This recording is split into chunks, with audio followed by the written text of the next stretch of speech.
The ON-1-K Orion is an ancient battlemech design.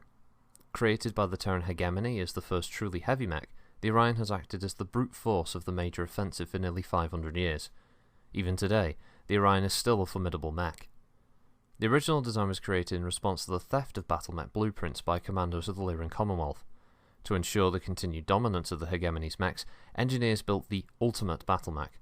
Commissioned in 2570, the Orion first saw action in the bloody reunification wars along the periphery.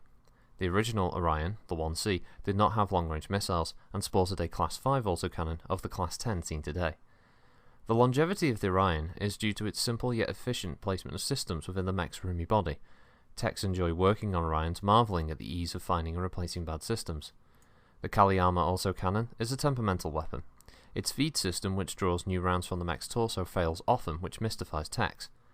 Oddly enough, if only 19 rounds instead of 20 are placed into the clip, the autocannon does not jam.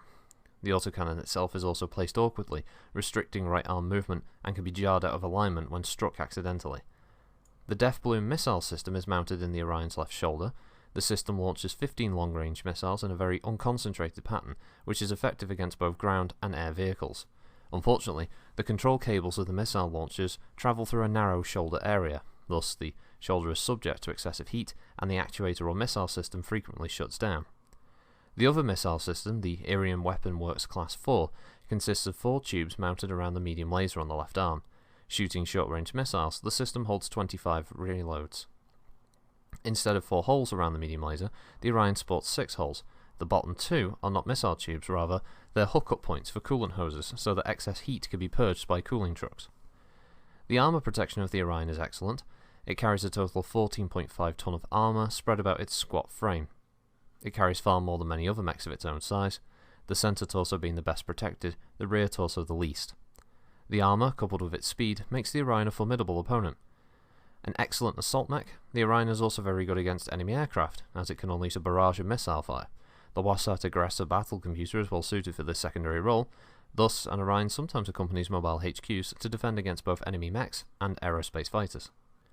Its most famous role was as the personal mech of Aleksander Kerensky during the Amaris Civil War, and it was while piloting his Orion that the general kicked down the palace doors to take the usurper prisoner.